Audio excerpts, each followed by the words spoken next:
Hello and नमस्कार everyone, मैं doctor महिमा भारत होम्योपैथी से।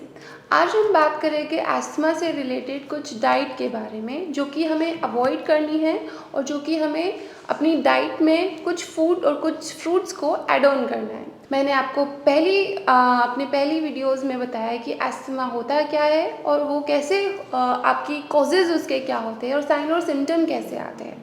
तो अस्थमा एक रेस्पिरेटरी डिसऑर्डर है जो आपकी लंग्स की डिजीज़ है।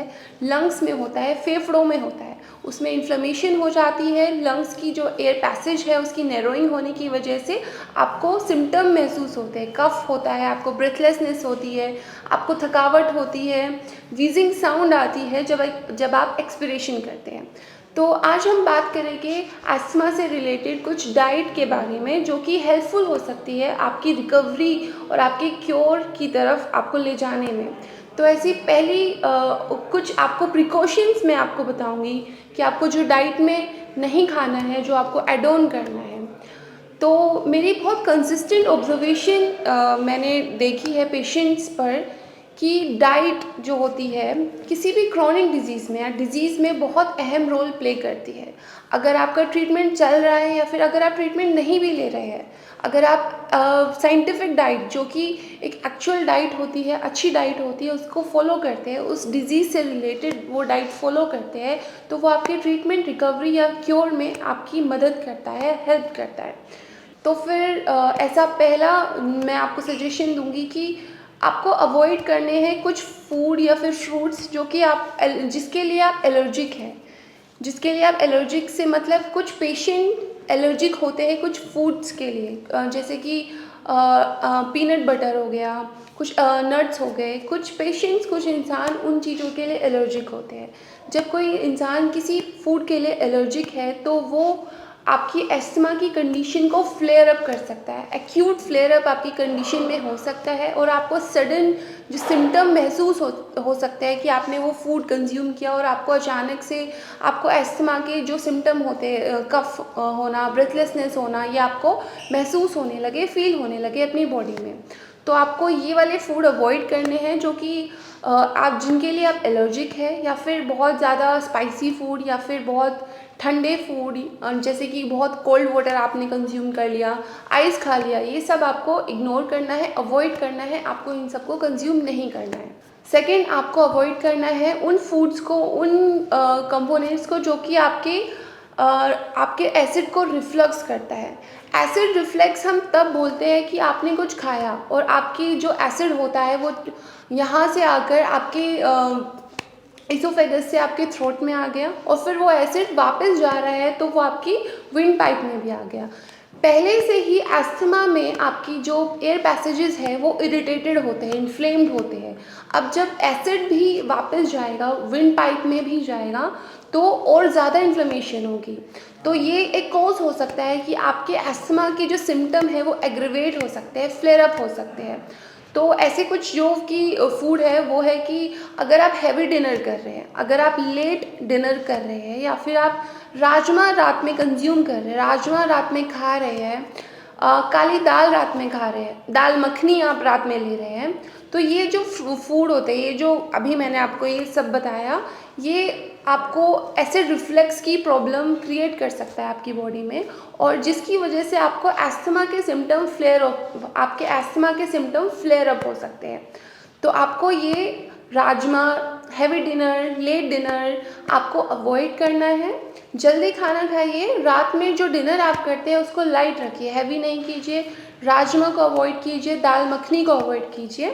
तो एसिड रिफ्लक्स नहीं होगा। थर्ड जो है कि सपोज एस्थमा है आपको, और अगर आप ओबेसिटी की तरफ है, अगर आप ओबीस है, आप ओबीस का मतलब होता है अगर आप मोटापे से ग्रसित है, अगर आपको मोटापा है या फिर आपका वेट ज़्यादा है बीएमआई के अकॉर्डिंग, तो आपको अपना वेट कम करना है। You should watch your weight अगर आपको एस्थमा की डिजीज़ है, क्योंकि एस्थमा की डिजीज़ से देखा गया है जो लोग ओबीस होते हैं उनमें एस्थमा के सिम्टम्स ज़्यादा फ्लेयर अप होते हैं, वो ज़्यादा परेशानी देते हैं। लास्ट जो कि मैं बताना चाहूँगी, जो लोग ज़्यादा प्रिजर्वेटिव फूड कंज़्यूम करते हैं, प्रिजर्वेटिव फूड्स में जो कि पैक्ड फूड जो आ जाते हैं, रिफ़ाइंड फूड्स जो आते हैं, वो जो कंज़्यूम करते हैं, वो उनके अस्थमा के जो सिम्पटम होते हैं उनमें बहुत परेशानी देते हैं, उनके सिम्पटम्स को एग्रवेट करते हैं। जो लोग ज़्यादा जंक फूड खाते हैं, ऑयली फूड, रिफ़ाइंड फूड या फिर कचौड़ी, समोसा, ये सब आपकी जो एयर पैसेजेस है या फिर उसको इन्फ्लेम कर रहे हैं, एंटीऑक्सीडेंट्स नहीं जा रहे हैं, हार्मफुल फ्री रेडिकल्स आपकी बॉडी में क्रिएट होंगे अगर आप ये सब कंज्यूम करेंगे। तो अगर आप अस्थमा के पेशेंट हैं तो आपको ये सब को अवॉइड करना है अपनी डाइट में, और आपको एक हेल्दी डाइट लेनी है। हेल्दी डाइट से मेरा मतलब है आपको नेचुरल फूड खाने हैं, नेचुरल फ्रूट्स खाने हैं, एंटीऑक्सीडेंट्स को आपको कंज्यूम करना है, आपको वाइटामिन्स लेने हैं। वाइटामिन्स में विटामिन सी आप ले सकते हैं, विटामिन ए आप ले सकते हैं, विटामिन डी आप ले सकते हैं। विटामिन सी ऐसा बोलते हैं कि अस्थमा के केसेस में, अस्थमा के पेशेंट को खट्टे फ्रूट्स नहीं खाने चाहिए, बट आप मैंगो खा सकते हैं, आप एप्पल खा सकते हैं, और आप सिट्रस लेमन भी खा सकते हैं।